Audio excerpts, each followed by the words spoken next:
A very good afternoon. Assalamu alaikum. Shubho Paranno from Dhaka, Bangladesh. Bangladesh is a story of incredible journey of millions of resolute citizens. The vision set by our father of the nation, Bangabandhu Sheikh Mujibur Rahman, and the guidance provided by our Honorable Prime Minister, Sheikh Hasina. And of course, the dedication of our people has moved us from being the poorest nation of the world to one of exemplary growth centers of the world today. Today, we can call up to the world and offer our services with an aim to create a better, a more humane and sustainable world.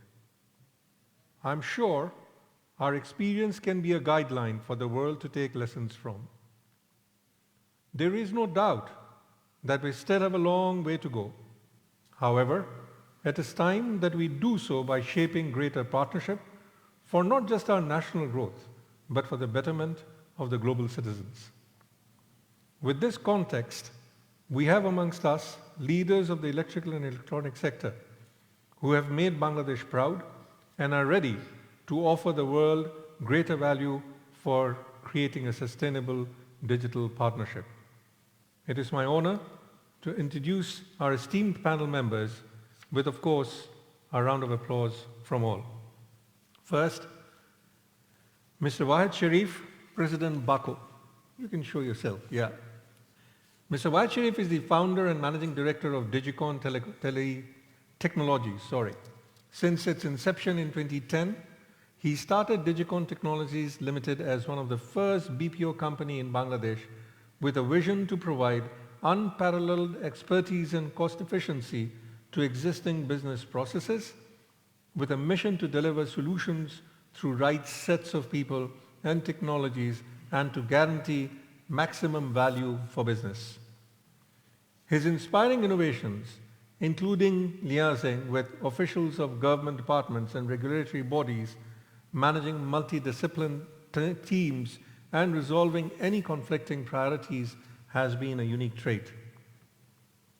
His charismatic and visionary leadership are being recognized as Digicon Technologies has been awarded Asia's Best Employer Brand Award 2017, Bangladesh's Best Employer Brand Award 2017, ICT Achievement Award at Digital World 2015 at Dhaka, and many more. Mr. Sharif is also one of co-founders and managing director of Digicon Global Services Limited, Tech City Bangladesh Limited, and Tahoe Communications Limited. At the same time, he's serving as the president of Bangladesh Association of Call Centers and Outsourcing, we lovingly call BACO, as well as member of Contact Center World Global Association for Contact Center and Customer Engagement Best Practices, FBCCI, and of course BASIS. And in addition to that, he's also part of AmCham and Savar Golf Club. Mr. Sharif firmly believes that development of a country lies in the development of its youth. So all his initiatives lead to create more opportunities for our youth to work more and raise their livelihood in this digital age. The next in line is Dr. Bikarno Kumar Ghosh, who is the Managing Director, Bangladesh High Tech Park Authority. Dr. Ghosh, you can of course, yes, that's him. Dr. Bikarno Kumar Ghosh at present is serving as the Managing Director and also is an additional Secretary of the Government of Bangladesh, High Tech Park Authority. After completing his MBBS, minded, being a physician, he's here, that says a lot. From medical school, Dr. Ghosh joined Bangladesh Civil Service in 1993 as Assistant Commissioner of Administration Cadre. For over 27 years of service, Dr. Ghosh contributed to various posts under the government. Before joining BHTPA, Dr. Ghosh has led a nationwide internet connectivity project which ensured seamless high-speed internet connectivity for everyone across the country. And we thank you for that. He also served as the Additional Secretary at ICT Division under the Government of Bangladesh.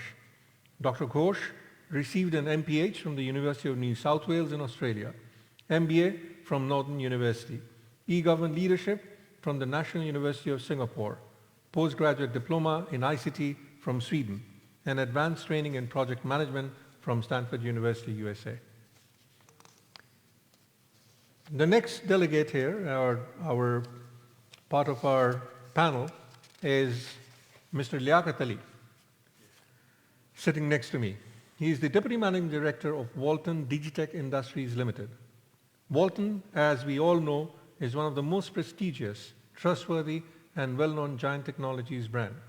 Mohammad Liaquat is a self-made and visionary leader born on 31st December 1987, who is self-driven and ready to accept any challenges in life. He has demonstrated unfailing grit on progress and profit that has given him the dynamic exposure and skill sets to pivot him into the leading position within the company. The Deputy Managing Director of Walton Digitech Industries Limited. Mohammad Liaquat completed his MSc in Computer Science and Engineering, as well as the Masters in Business Administration, to enhance his knowledge in both technology and business communications. In 2009, he joined Walton Group. Beside his role in developing IT, Mr. Liaquat took the leadership role in Walton. Once Digitech Industries Limited, and a sister concern of Walton Group, was established for manufacturing laptop, desktop, and other smart computer accessories in 2016.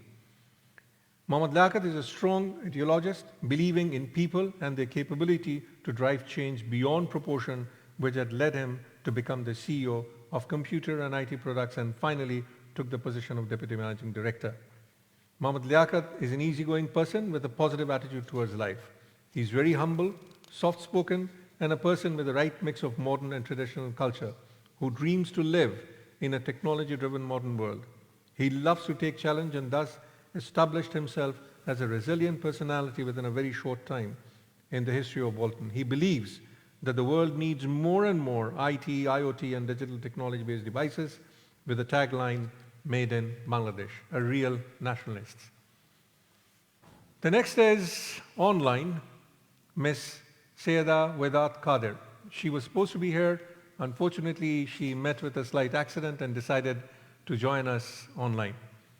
Sayeda Vedat completed her BSc in Information Management from Business from University College London, UK. After attaining her degree, she worked as an account manager in Cisco Systems UK. She currently works as the Director of Sales at South-Tech Limited, one of the largest CMMI level 5 V2.0 software companies based in Bangladesh. In addition to overseeing the sales division, she also strategically restructures teams and streamlines company policies and practices. Over the years, she has worked alongside US-based global management firm Boston Consulting Group and the government of the People's Republic of Bangladesh to make the country a more attractive IT destination. Currently, she manages clients in Bangladesh, Myanmar, Kenya, Uganda, and the Philippines. Next is Mr. Zamilur Rashid, founder and CEO, Ulka Games Limited. Mr. Rashid studied in economics from University of York and graduated in 2012. He ventured as a game producer with hands-on experience in game design, analytics, and marketing, building and scaling game studios across Bangladesh and India for the past 7 years. 2 of the games he has worked in a senior capacity have monthly revenue of over $1 million. He is also the founder and CEO of Ulka Games Limited, Bangladesh, a leading game development studio. Ulka and its parent got acquired by Swedish company Stillfront Group for $91 million, and that was an all-cash deal. That calls for a wow. So thank you, honorable panel members, for agreeing to be part of this global event. Please note that this session is for 1 hour. Therefore, we must ensure highest level of productive time. May I therefore humbly request all our esteemed panel members to keep time for the other members as well. Forgive me if I remind us and intervene during our discussion. Before I ask my opening question to Dr. Ghosh, I'll start off with you, of course. May I request for an audio visual on High Tech Park Authority to set the story and highlight initiatives of the project, please.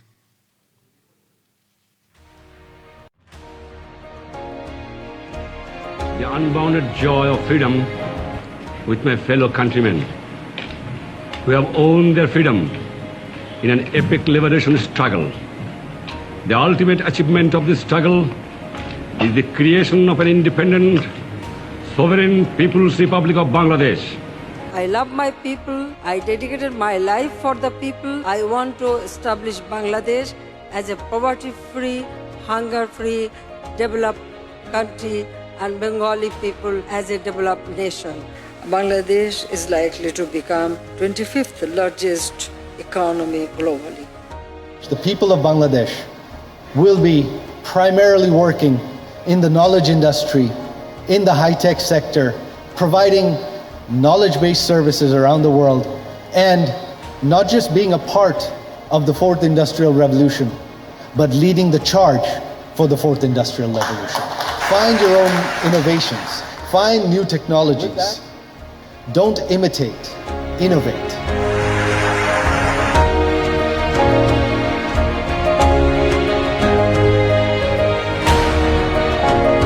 Bangladesh has seen huge economic growth and development over several years.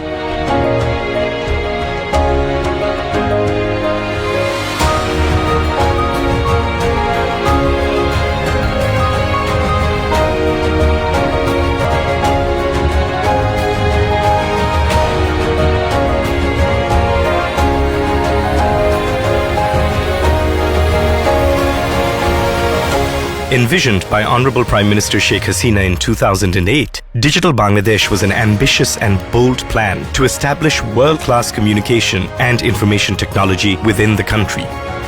Now, in 2019, the country is set to achieve the goal My Village, My Town under the same leadership. At the heart of this progress is the architect of Digital Bangladesh, Mr. Shajib Wajid, the ICT advisor to the Prime Minister. His focus is on making Digital Bangladesh an achievable reality through its 4 pillars: human resources, e-governance, connectivity, and industry promotion. Honorable Prime Minister Sheikh Hasina envisioned to build Digital Bangladesh by 2021. We are building 28 high-tech parks across the country because we believe in decentralization. And decentralization imperative is digitalization. Central to the industry promotion initiative is the Bangladesh High-Tech Park Authority. The Bangladesh High-Tech Park Authority was established by the government to develop a world-class business environment to expand technology markets and employment opportunities in Bangladesh.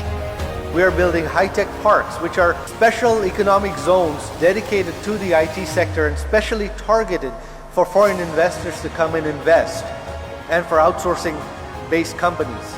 This has been done in parts through setting up and promoting a series of high-tech parks and software technology parks across the country. These parks will be pioneering centers of excellence, expanding the boundaries of cutting-edge research and development in the ICT sector. Situated on 355 acres of land, the Bangabandhu High-Tech City in Kaliakor is a mere 25 kilometers away from the country's largest international airport and only 40 kilometers away from the center of Dhaka, the capital city. Accessibility has been further increased by the construction of thousands of meters of newly built road infrastructure leading directly to the park. Special rail access has been built in the park, allowing for the transportation of goods and personnel directly from inside the park itself.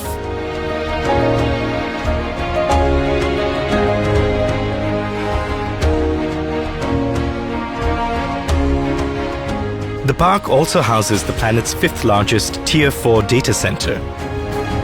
The Bangabandhu High-Tech City has high-speed connectivity thanks to the new Southeast Asia, Middle East, Western Europe 4 and 5 submarine cables. Several similar IT parks are being developed across the country. The Software Technology Park at Jonathan Tower is already operational, and IT entrepreneurs have been granted access to its numerous facilities and benefits. The Sheikh Hasina Software Technology Park in Joshore contains a stunning water body on site, an amphitheater, and a disaster recovery center, amongst a host of other features. Other high-tech parks are also being built across Bangladesh in 28 locations, including Sylhet Electronic City, Rajshahi Silicon City, Mohakhali IT Village, Chuet IT Business Center in Chattogram, IT Training and Incubation Center, Kuwait. Sheikh Kamal IT Training and Incubation Centers are being built in 7 locations across the country.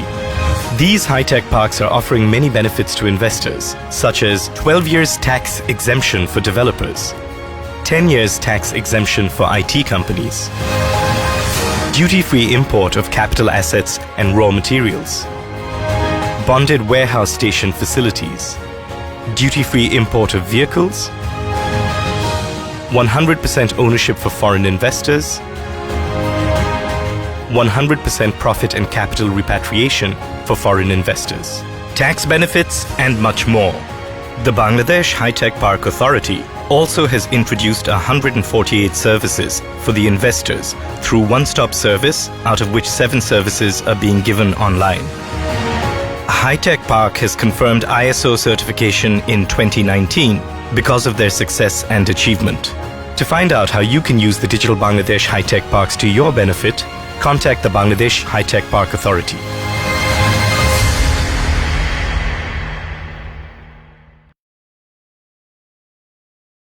Could you put this thing a bit, this is too loud. The one at the back is too loud.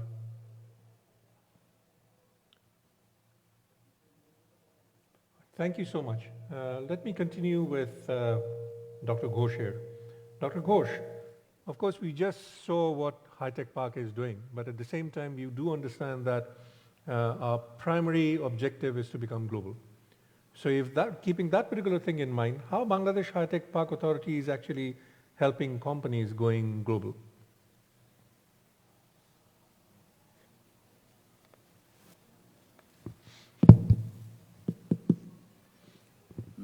Thank you, Dr. Syed Farhat Anwar sir. At the very outset, I'd like to pay my respect and gratitude to Father of the Nation, Bangabandhu Sheikh Mujibur Rahman again, who laid the foundation of this great nation 50 years back. Right now we are celebrating the Golden Jubilee of our independence, at the same time, birth centenary of the Father of the Nation.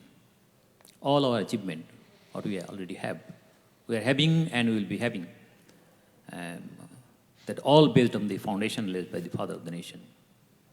We are grateful to him. In addition, I also pay my respect to Honorable Prime Minister, who is realizing the dream of the nation, dream of the Father of the Nation, the Golden Bengal and its present version as a digital Bangladesh. And with her Honorable Prime Minister's leadership, we realized the vision before the time. If we compare the ICT infrastructure and also the economy and our capacity as a nation, just 10 years back and right now, there's a big shift of paradigm. That's all about the one kind of say, dream. And our next endeavor for our next dream is the Bangladesh as the developed nation, Vision 2041. Bangladesh as a high-income country, Bangladesh as knowledge-based society. We are also grateful to Honorable ICT Advisor to Honorable Prime Minister, Mr. Shazib Wajid, the architect of digital Bangladesh. Actually, Bangladesh High-Tech Park Authority started its journey with the hand of Honorable Prime Minister. She made the law, Bangladesh High-Tech Park Authority law, and on 2015, just 6 years back, we have had our first software technology park. You know, it was a rejected building almost, Jonathan Tower. Now it's a almost self-functional first software technology park in Bangladesh. And next year we had the Joshua Sheikh Hasina Software Technology Park. Within our journey of only 6 years, with the honorable leadership of Honorable Prime Minister and also her ICT advisor, 8 high-tech parks are operational right now. And we are going to have 2 or 3 more in just within a couple of months. So this is a remarkable progress, of course, with the leadership of Honorable Prime Minister. And she instructed us to establish 104 infrastructure all over the division. There will be high-tech parks, software technology parks, and IT training incubation center. For the bigger districts where we have the enough amount of land, we will establish the high-tech park for the manufacturing, for the software technology park, for the software companies, and also the IT training incubation centers for in each district. So it will be 64 each and every district, one each. We are working on 4 pillars. First one, as I said, the infrastructure development. In addition to that, we are also attracting investment both from the local and the foreigners.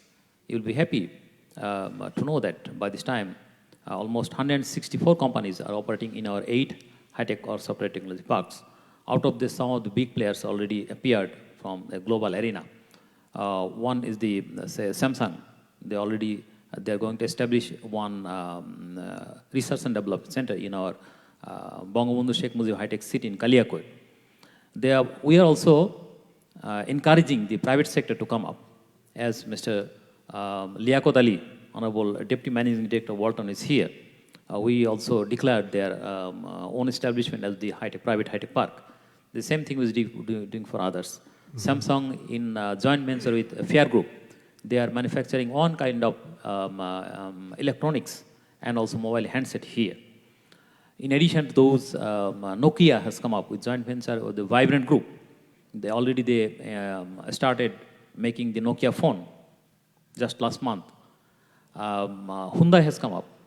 They are going to establish a research and development center. In addition, they will be manufacturing a car from next year. And by 2023, they will start manufacturing electric car. That will be the car for the future.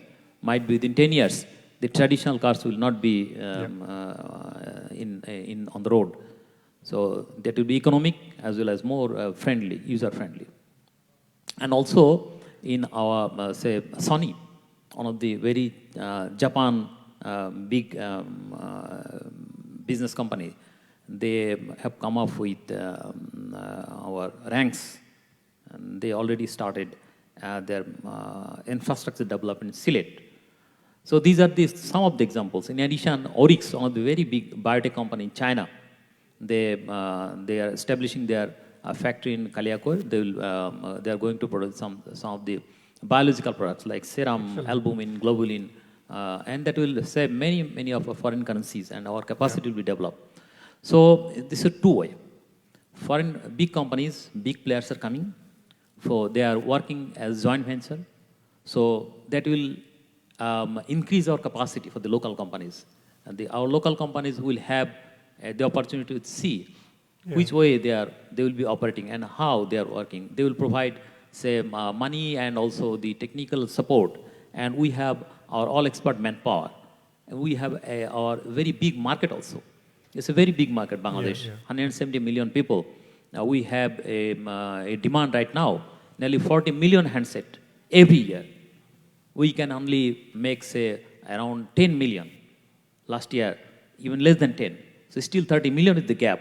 So huge companies, huge number, we have the gap between the demand and our capacity. I'll get to those later. I'll get that particular figures later. So that's the way we are going on the way of globalization. Globalization, yeah, understood. So thank you very much. Yeah, thank you. I think it's very important to point out certain factors that have come up, that it's not just a mere manufacturing destination. It is much more than that. It is R&D, which is value addition is extremely high. And again, at the same time, we have to understand that it's not just handsets. It's not just electric vehicle, even biotech. So the sector-wise, it's fairly wide, and we can see that value addition is also coming up. And also, if I may add, which he very clearly, Dr. Ghosh outlined, that technology transfer is something which is added to it. So thank you so much for showing us in terms of how this particular globalization is taking place. Let me now move on to, of course, the industry experts, particularly the association, to Mr. Wahed Sharif. Mr. Waj Sharif, Dr. Ghosh has given us this idea in terms of what globalization sort of vision the government holds. So from you, what I would like to learn is what is the role of BPO industry in building digital Bangladesh, and what are its prospects to ride onto this globalization process that we are talking about? Thank you. Definitely rightly say the BPO industry that started in Bangladesh 2010 and onwards, it has seen a huge growth, especially in the local market. So the way the industry actually happened or grew, when we started this industry, basically that our vision was how to take Bangladesh like what India is doing, or Sri Lanka is doing, or Philippines is doing. So that was the vision, and for be able to go global, what we had to do is we had to develop the local industry first. And what Dr. Ghosh was mentioning, that with High Tech Park and all the other government agencies coming up front, and also the local industry coming up front to outsource this, their non-core items. So BPO is basically business process outsourcing. So the main companies, they outsource their non-core items. So that way, our industry can do those, and that's our expertise. We bring the efficiency, we bring the optimization, we bring the technology, that what we are good at. What, like the telecom industry, their main core item is networking, maintaining their network systems, marketing, but not running their customer service or not running their back office. So they actually started outsourcing those services to third-party companies like mine or other members of BACO. And that's how the industry started in 2010. So just to give you a perspective, that in 2009 and 10, our industry were maybe 300 employees working with maybe $26 million revenue, to now almost 60,000 plus employment we generated, and also close to almost $600 million revenue that we are earning, local market and international market. So the prospect is huge, and now how it can help the globalization, because now the industry is coming, the industry that Mr. Ghosh was mentioning, the biotech, the automobile industry, the other industries that from other countries, they're coming into Bangladesh. So they are actually going to be looking at local companies to do their non-core items too. So our industry is actually ready to do those works, and also not only in Bangladesh, they can also outsource their work from their respective countries to us, and then we can do it because we have the experience now, and we can actually deliver the services from Bangladesh and even from outside of Bangladesh. So the market and the opportunities are huge, and I think the Bangladesh and the BPO industry in a right situation right now, right platform, that we can actually go global and deliver. Thank you so much. I think it's extremely interesting to note that we're not just talking about Bangladesh itself, we're talking about global satellites. That is exactly where BACO has actually moved in. And with the industries coming in within Bangladesh, automatically he is saying that we can, sitting in Bangladesh, generate employment for anyone outside of the world and be part of this particular network. So fantastic, excellent. But let me move on now to the individual entrepreneurs. First to Mr. Liaquat. Walton is considered pride of Bangladesh, and there is absolutely no doubt about that. And the electronic sector is, of course, very, very important, as we can see that it's not electronic only in terms of television, but much beyond that, which we have seen that you have already moved into. So do you really think that Bangladesh has the potential for a sustainable digital partnership? Can we be sustainable? Thank you, sir, for your good question. I think definitely. First, without no doubt, yes, I can assure any investor or any partner that Bangladesh is right now is a very potential sustainable in a country. And anybody question why? Yes, there is a lot of supply chain already established in our country, because sir, for digital digital device, a ecosystem must be needed. So like for any kind of digital device, we should ensure the PCB project that's make the printed circuit board. We should ensure the motherboard project.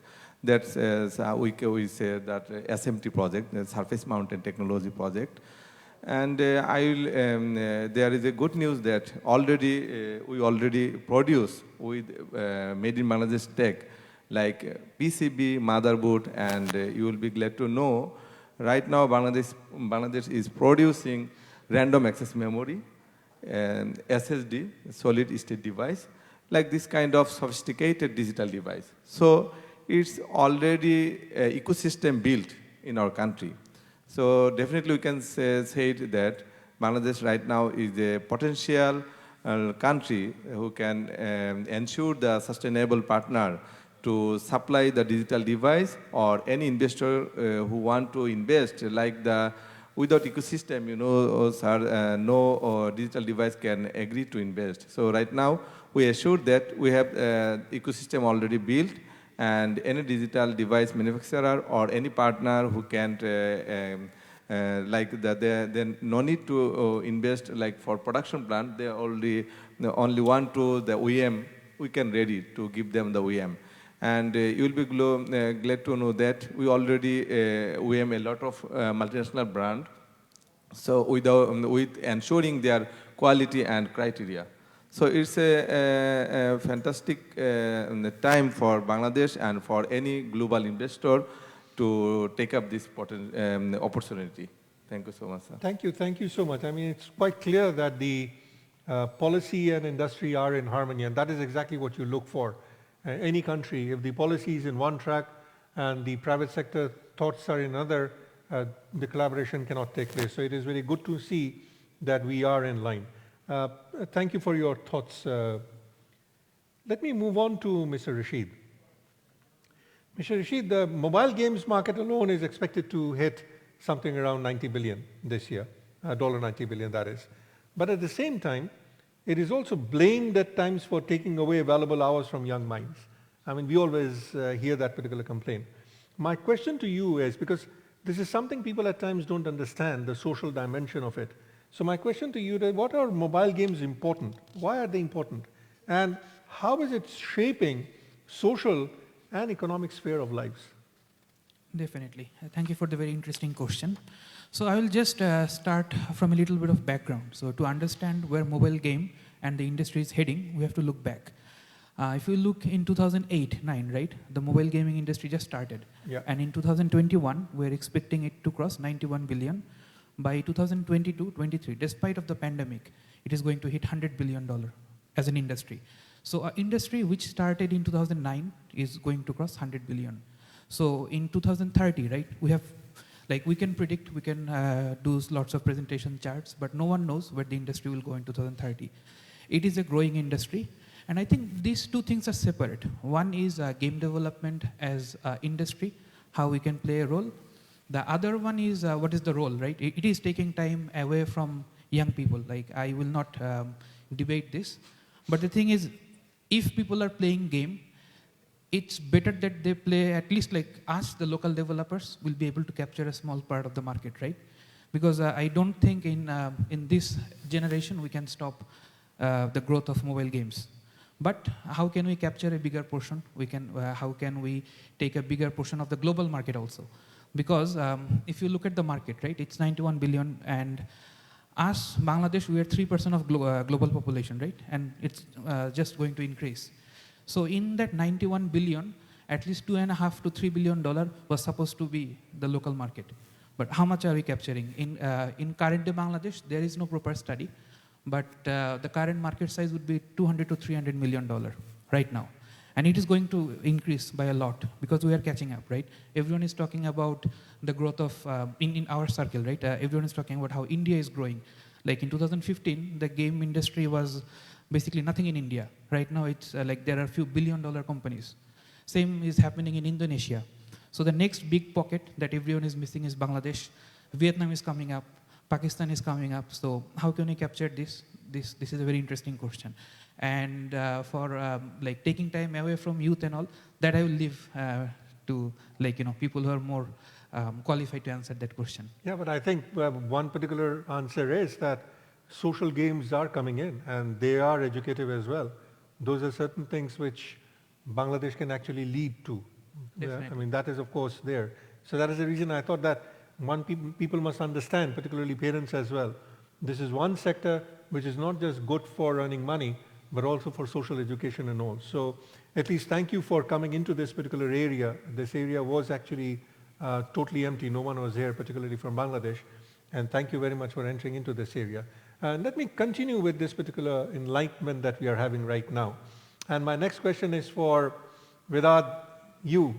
So you are not on the floor, but you're on the virtual platform. So let me hand it over to the virtual platform. Can you briefly tell us about your company? Because it is important. We have a manufacturer. We have an area where we call games and all that. We've got software, which is you. And we also have people backing the service in terms of what I call the business service providers, and of course the policymakers. So how are you linked to this entire network? Could you please elaborate in terms of, can you briefly tell us about your company and the services it provides? Thank you very much for the question, sir. So we are a software house, and we've been in the industry for more than 25 years, and currently serving clients across 7 countries across the world. And our team currently consists of more than 150 employees. And given the 7 countries that we focus on, our working hours are also based on their hours. We focus mostly on banking solutions and ERP solutions. So our banking solutions range from microfinance solutions to solutions for NBFIs. And currently we are working on integrating our microfinance solution with the likes of Nogod, with the likes of M-Pesa in Kenya and Uganda and so on, and their mobile financial service providers.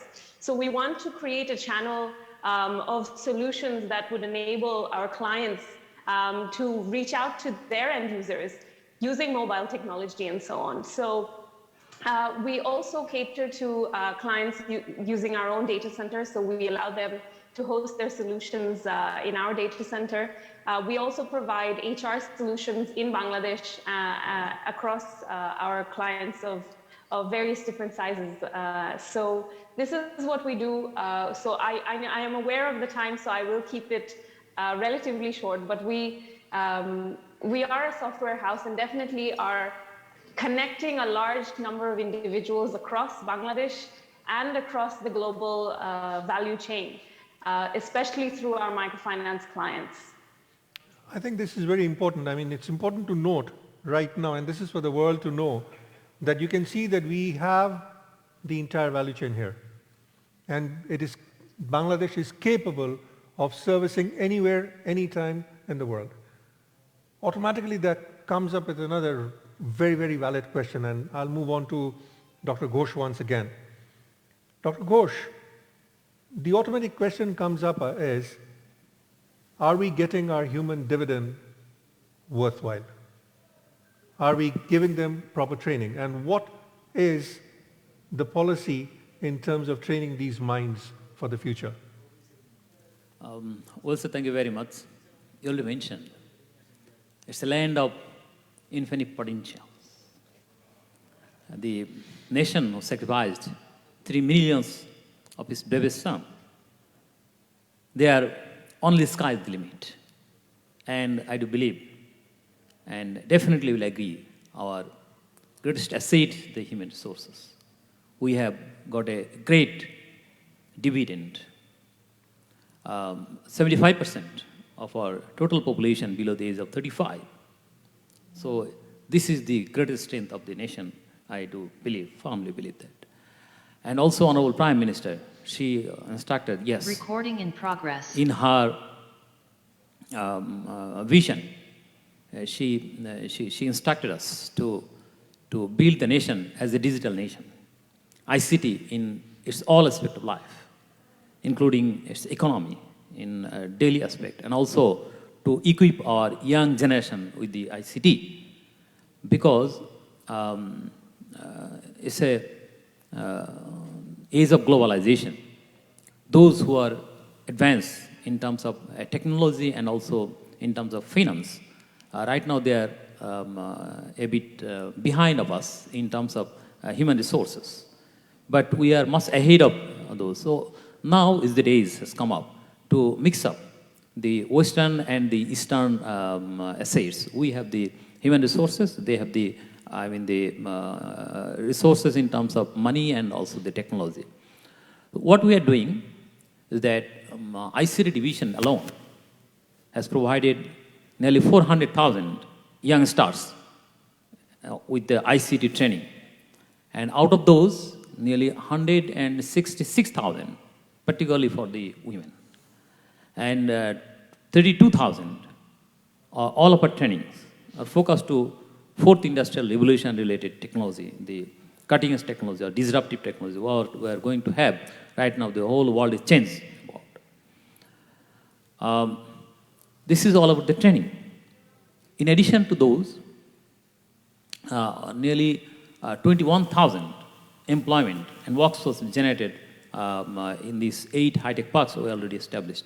And our plan that we will be realizing 104 infrastructure all over the country, and by 2030, there will be a total workforce no less than 500,000 in these total high-tech parks directly. It's directly. Definitely there will be a lot more as the backward linkage, you know. So there will be a big paradigm shift in our economy, in our employment generation. Right now, you know, the biggest source of foreign currency earning is the garments. But I do believe that will not be the scenario just after 10 years. ICT will replace that, definitely. And the most important is that the majority of the, our garments earning is through the imports. And for the ICT, it's almost 100% that remains, because all about their own merit and their own, knowledge, technology. And we do have a lot of potentials because of our young generation. They're very talented. We are the highly talented nation among the world, I do believe that. And we are ready for this kind of change. We are ready to take the challenge of change, because everything is changing in the world. Everything is changing, so it will be changing. So the time has come up to utilize and also to make up an ecosystem for our young generation to be competitive in the world, to compete with the whole of the rest of the world with their young blood and leadership. And I do believe that it's the young generation who will change our country and who will establish and realize the dream of the father of the nation and of the home nation, the Golden Bengal. And we will lead the whole world, technologically, financially, all the way. We will not only be the the developed country by 2041, but I do believe that in the celebration of our 100 years of our independence, 2071, we wish to be #1 in the world. Inshallah. Maybe I'll not be, Oh, but no, you don't worry. definitely You our never know. next generation will realize that, and they will enjoy a new Bangladesh. That is the real dream. Thank you very much. Thank you. I think we always make a mistake. It's only 50 years from now, and he's only 20 years old. So he'll not be that aged then. Now think about it. Actually, chances are that you will be leading. You, all of us, all of you will be there. I may not be there, but you guys will be there, inshallah. Now let me take it up from there, and I'll ask this question to our industry representative here. Are you really happy with the human capital development, or what is the suggestion you have? I'll ask our industry, of course, he represents the industry as a whole, and also individually, in very short, what do you want us to do in terms of the human capital? Very, very important question. Definitely what Mr. Ghosh said, that there's been a lot of training and skills development support and going on from the government side of it. But still, I believe from the industry side, we have to be realistic. And there's a lot more work that needs to be done. Because the skill set that we require, it could be any industry, especially in the IT sector, will probably echo with me that there's a gap, still there's a gap that exists on the skills, human resources. Not only the technological skills, I'm talking about the managerial skills, the mid-level managers, the top-level managers. So those are the sectors, or those are the areas we're still lacking skilled resources. And that's why we from the industry always face challenges on expanding. So when we want to expand, we run into issues with skills resources. And we still have, we have to end up bringing people from outside of the country. The cost goes up, or even inside the country, the resources that we have, very expensive, and then the cost of service goes up, and we can be competitive with our global competitions. So very shortly, yes, there's a lot of work being done, and I think it will continue, and which is a good news for the industry that the government is supporting. And we hope that this will continue, but the skill gap is still there. And sir, you are from academia, so we are also working with the academia very closely, that through the education system, how we can build this bridge and gaps so that in future, the industry gets the skills resources quickly and in a very reasonable cost. Thank you. I think it is important for us to note, because being an academic, I would say that we are still detached from the industry. And that is something that we need to also rethink in terms of how we can ensure, because we are not talking about blue-collar workers.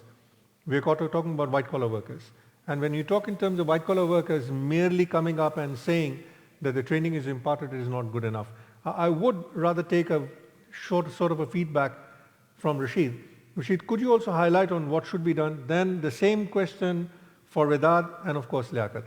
What should be done? In very short, particularly with regard to human resource. This is the key, without which we cannot take this particular sector forward, no ways.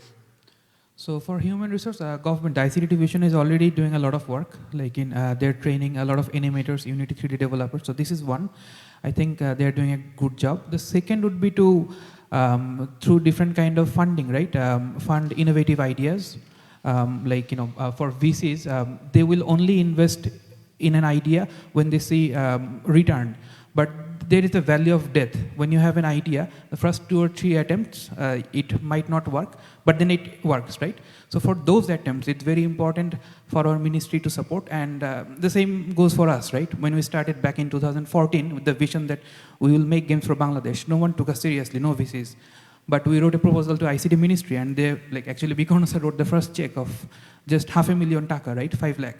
But we have given more than 10,000x return to the country just by that small amount. So I think the ministry, they should continue this work. They should fund crazy ideas no one else wants to support. And these two, combination can do great things. Sure, right. So just don't talk in terms of formal education. Talk in terms of crazy people and crazy ideas. I think that is something, innovation. Without innovation, we cannot go forward. There is a saying that if you start with something without innovation, nations cannot develop. So fund innovations, that is another message that is coming up. Without a quick note from you and then to Liaquat. Could you tell us something in terms of human resources? What should be done? Are you there or no? Do we have Vedad with us? Yes, I am here. Please. Can you hear me? Yeah, we can. Yes. Focus on HR, human capital. What should be done in terms of human capital, particularly to be global? To be a global player, we need human capital. What should be done? So I think I echo the responses given by the rest of the panel members. We do have quite a long way to go in terms of continuing to keep the talented people of Bangladesh. We suffer from a lot of brain drain. So it's not just about companies ensuring that we are offering good opportunities to our employees, but rather as a country as a whole, what are the opportunities we're providing them? That is something that we must keep into consideration. Secondly, of course, I absolutely love the response by Rashid Bhai of having a value of crazy things and crazy ideas. I absolutely love that. And that's how people learn, and that's what will truly interest the younger generation. So I believe that there is quite a lot left for us to do, but the initiatives being taken, even last week I was involved with some people from LICT who are now putting together some facilities whereby training and examinations and all of that will be streamlined so that the hiring and recruitment process will be streamlined for the software industry and so on. So there are definitely steps being taken. And I believe that if we have more vocational training, we will be creating a more competitive workforce, people who will be more confident as well. But I believe that over the next 5 to 7 years, we have quite a lot to do in terms of attracting young talent and keeping talent in Bangladesh, not just developing them, but rather keeping them in Bangladesh. That should be a big focus for us. Excellent. I think a new angle that how we can also tap into our non-resident Bangladeshis. I wouldn't call them brain drain. In today's world, particularly with you tech guys around, I'm sure that we could tap their mind, put an app in their mind and directly record whatever we have here. So I'll get back to the strategies before. Liaquat, could you add to that? Anything that you desire in terms of particularly human capital? Yes, sure, sir. Definitely. Because of human resources, more important things for the readiness of sustainable digital partnership also, sir. So if we can say the human resource in terms of digital manufacturing industries, I say that we need to introduce and more focus on practical classes. And for the school, university, college level, I think to introduce the research and innovation lab. Because our student or our human resource know the theoretical knowledge, but they have some gap to know how to apply in practically. So for this digital device manufacturing related industries, like the fourth industrialization we are already passing, we should more focus on the practical related classes. So I think so that they can learn how to apply in practical field. So we should focus on this area. Excellent. I think so. I think we should have had the some representative from the Can I academic supplement world. a little Please, bit more? please. Thank you very much. Because I belong to the government, Yeah. so the highest responsibility it goes to the government, of course, always, almost always. I do agree that there's a gap between the market demand and the graduates are coming right now from the universities. There's a gap. I mean, the gap between academia and the industry. Definitely. And it's the responsibility of the government to fill up the gap and also to make the ecosystem and ICT and non-real ecosystem to make it the industry to grow further. So what is the government doing right now? Let me explain a little bit. Please. If we By the just way, start the time is very crucial. from the very primary school, because that's the base. Yeah. ICT division is planning to have at least one small ICT class in even each and every primary school, and also define kind of programming language for the young boys, suitable for those. By this time, we already have set up more than 13,000 digital labs in our educational institutions. Sheikh Russell Digital Lab. And by 2025, almost all institutions will be having at least one digital labs. So what for the next level? In each and every upazila, we are going to set up one BD set, skills development training center in one floor. Those who are having the fascination to ICT, in addition to their institutional training and the education, they will have one a special training facility. Those who are looking for, we will have trainer in the upazila level with 3-4 labs, specialized labs. At district level, we are setting the Sheikh Kamal IT training and incubation centers. People need not to move to Dhaka city because it's overcrowded. We don't want it. So at district level, they will be having their very good opportunity for their incubation And in the bigger districts and big area, we'll be having the say high-tech parks. In addition, we already set up 35 4 IR digital labs in different universities.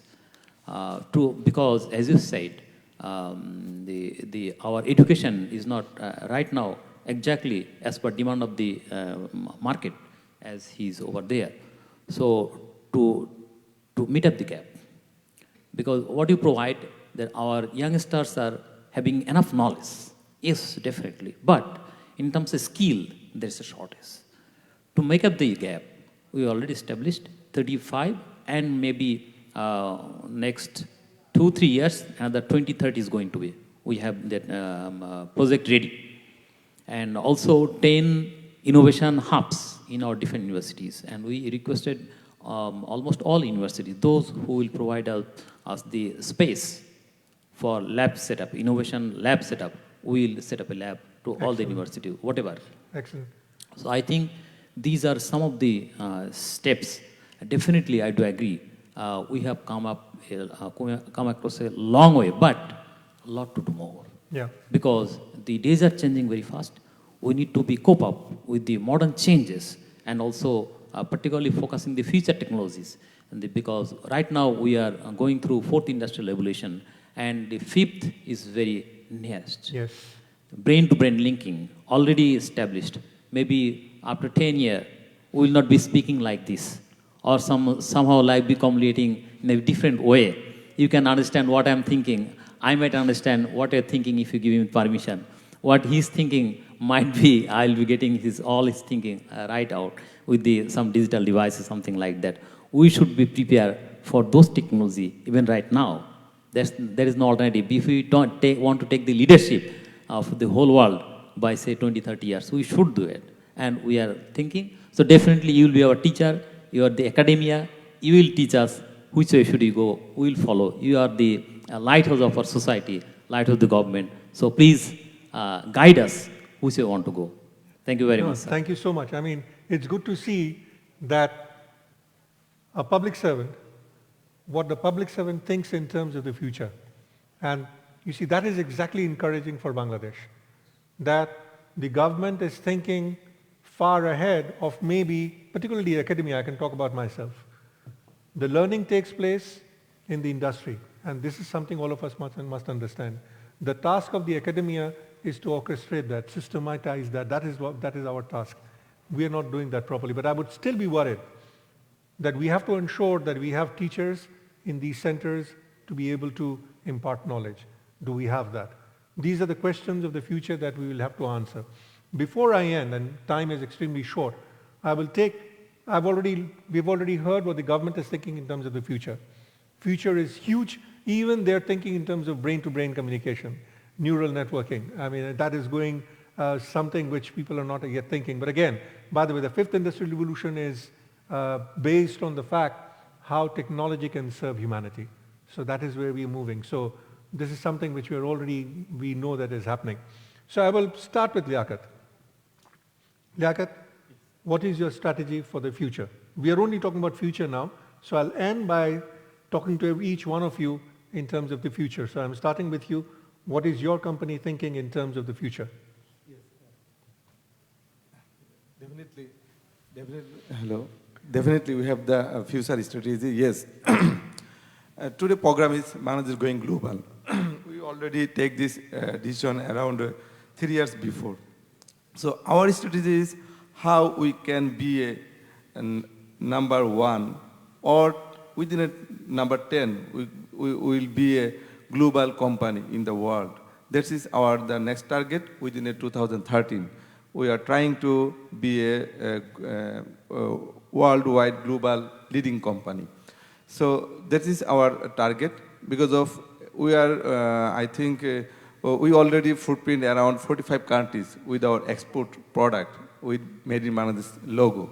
So it's help us to more comfortable to in future, so that we'll be enjoy a global leader as a global company based in Bangladesh. So this is our next mission and vision, and how we'll be a global leader within this sector. This is the ICT sector or electronic sector. Yeah. And mind it, they've already promised one thing. Any hardware that is required for the fourth industrial revolution, he's ready to provide that. So we are, and he is representing the manufacturers, the hardware sector. So we cannot bring in everyone, but this is what the mindset of Bangladesh is, particularly with regard to hardware.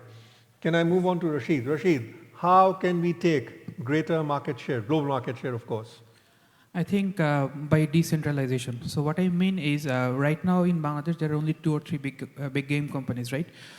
We want to grow as a company, Ulka Games, but the more important thing is how can we foster the next 15, 20 companies in the sector.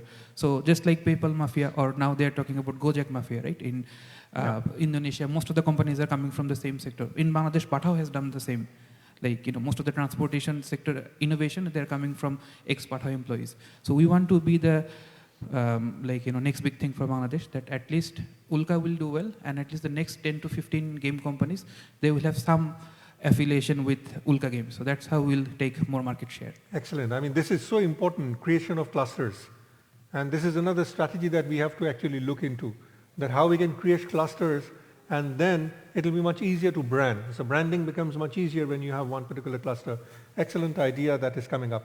I will get to, Vidad, are you there or you're missing? Yes, sir.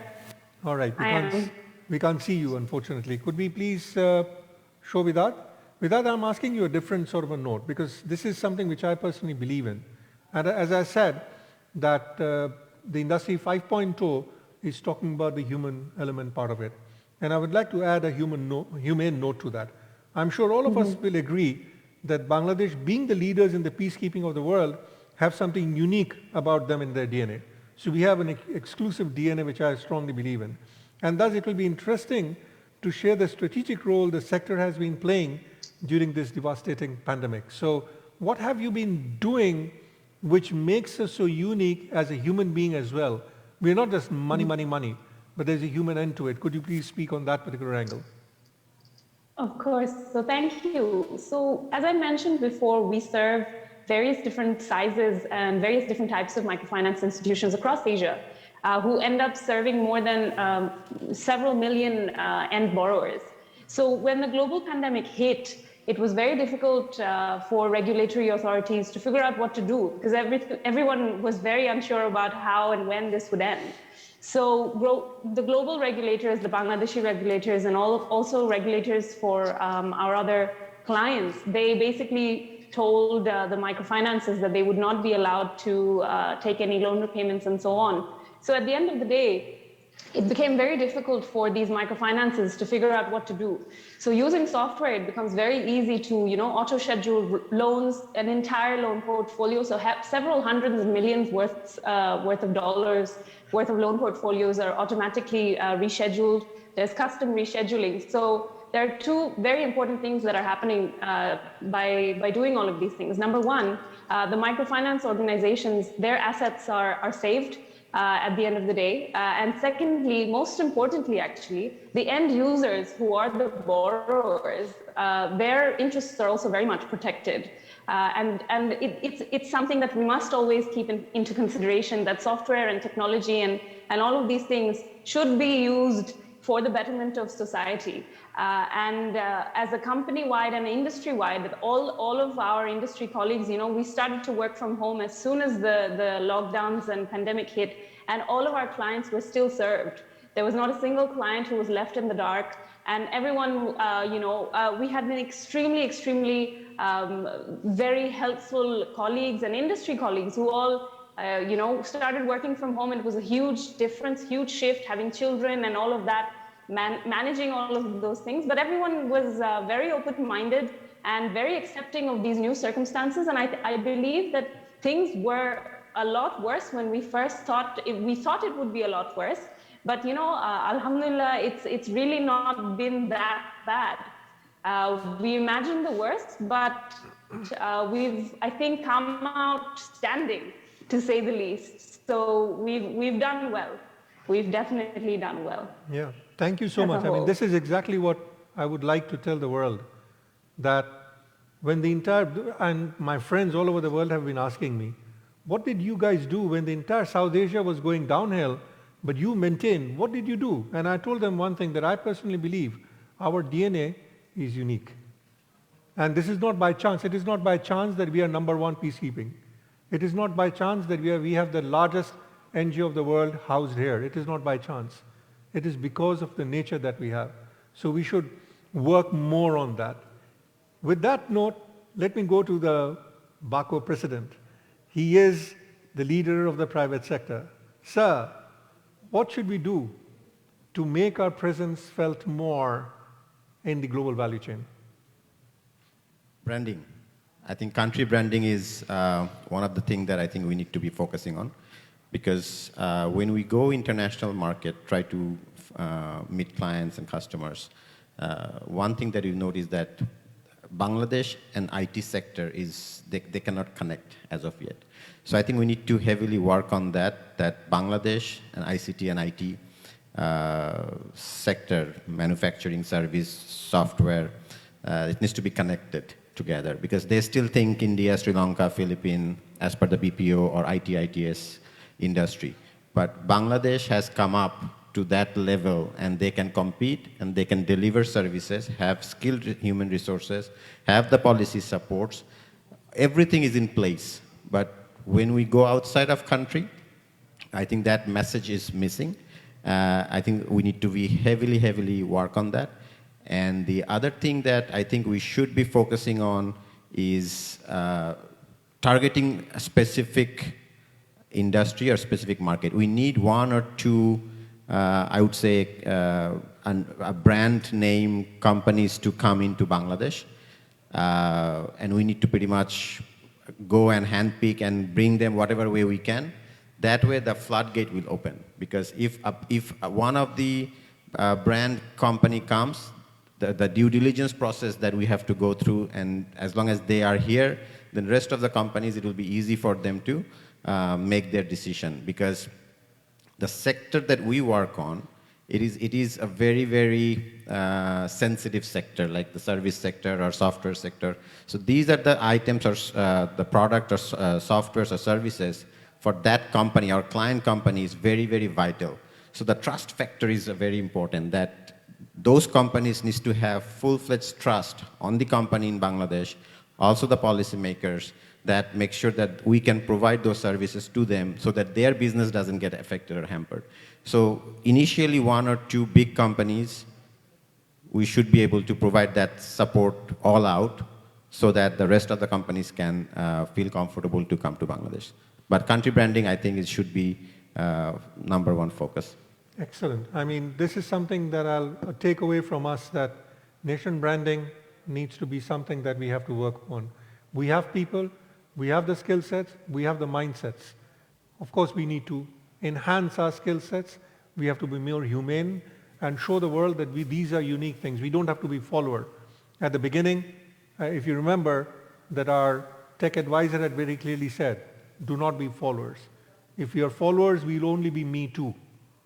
And we'll never be leaders, never ever be leaders. So we've got to get out of that. So that is very important. So thank you, honorable panelists. Thank you, organizers. Thank you, WICT, for making Bangladesh the host of this very important global event. My very special thanks to Nabila and her team. Could we give a round of applause for Nabila and her team, please? And of course, Sami as well, for the excellent support. I'm sure it has been a great learning and experience for our entrepreneurs, policymakers, academia, and all of the stakeholders. I also believe that the world has realized why Bangladesh has been striding forward. I mean, they have to realize this is one thing that I guess that they have. As I stated at the beginning, we believe in making the world better through our motto, very clearly chartered in our constitution by our father of the nation, Bangabandhu Sheikh Mujibur Rahman. And this is unique. Friendship towards all, malice towards none. And that is the reason why the world can knock at our doors, and many doors are closed, ours is open. This is indeed is our one truly unique promise to all our global partners. Let us all work together to create, of course, a greater value, better environment, and greater well-being, as highlighted by our discussants. That should be our focus, and we can do that. Before we close in, Nabila wants to come in as the representative of WICT and share something that she has hidden. Yes, Nabila, sir. over Thank to you so much, Dr. Syed Farhat Anwar, our honorable moderator. And this is the end of our Bangladesh Going Global session titled Bangladesh, Destination for Sustainable Digital Partnership. Can we have a round of applause for our moderator and our respected speakers? Thank you so much, sir. We have a small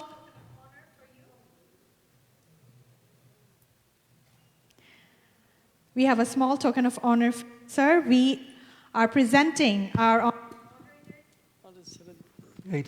Nabila, এটা নিয়ে নেন। Honorable moderator, just can I speak 1 minute? You can.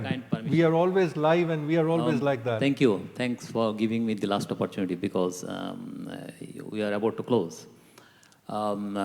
It's really one kind of dream, what we have come across last 12 years. If we just compare, it's very hard to compare what we are right now, what Walton were, what we are right now.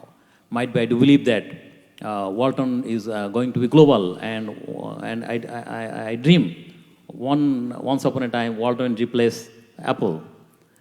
Maybe Digicon will be bigger than say Samsung or Huawei. Why not? Definitely there should be. Of course, sir. Of course. Why it is that? Definitely, it's the foundation led by the father of the nation. Absolutely. And it's the leadership. Because we are talents, we are, but we couldn't realize it. Why we are not achieving? Why we are achieving very fast? I'm sure this is due to leadership. And the real leader is the Honorable Prime Minister and her ICT advisor. So let's give a big hand for our Honorable Prime Minister. Thank you very much. And she got the WCIT recognition and also associate recognition to Honorable ICT advisor. So let's give another big hand for both of them. Thank you very much. Thanks for the leaders from our side. Thank you so much. Dr. Bikarna Kumar Ghosh, Managing Director, Bangladesh High-Tech Park Authority. So as I was saying, we have a small token of honor for our respected speakers and moderator. We will be presenting them with crest, and I would like to request on stage Mr. Javidur Rahman Shaheen, Vice President, Bangladesh Computer Shamiti, along with Muhammad Monirul Islam, Secretary, Bangladesh Computer Shamiti, to please come on stage as the organizers of WCIT 2021 Bangladesh and present the crest to our honorable speaker and moderator. I would like to request them to please come a little bit forward and I'm also requesting Director of Bangladesh Computer Shamiti, Mosharraf Hossain Shumon, to please come and join us on stage as well. No, sorry.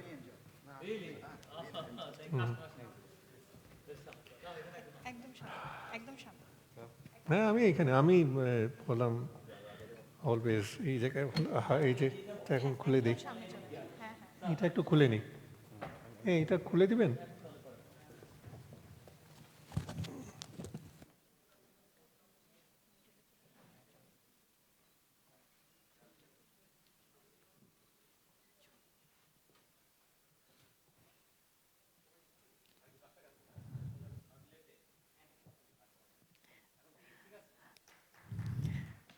Round of applause from the audience, please. Thank you so much. Now I'm requesting Javidur Rahman Shaheen, sir, to please present the Speaker's Crest to our honorable speaker, Dr. Bikarna Kumar Ghosh. Round of applause, everyone. Thank you.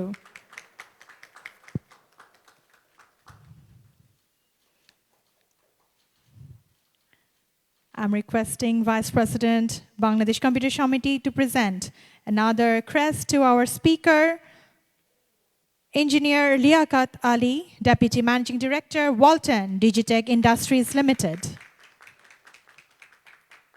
Next, we move on to presenting the crest from the hand of our Secretary General, Bangladesh Computer Shamiti, Mr. Monirul Islam, to present the crest to Wahid Sharif, President Bakko.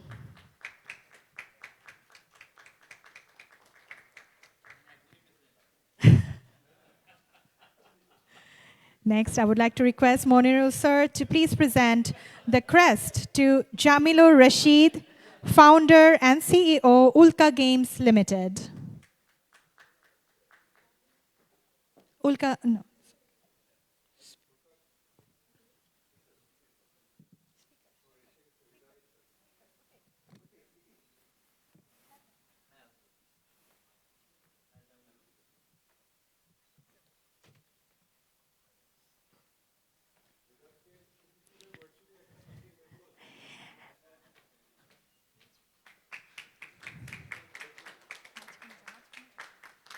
Now, I would like to request everyone to join hand and present the moderator crest to our honorable moderator, Sayyid Farhat Anwar, and a round of applause for him. It was a wonderful moderation and we all enjoyed the session. I would like everyone to join hands in.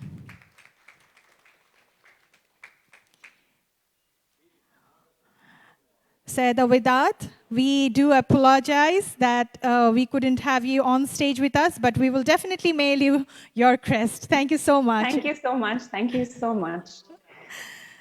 And with that, it's the end of our live session, which is Bangladesh Going Global. Thank you everyone for joining in and tuning in as well. This is Nabila Karim signing off from WCIT Secretariat.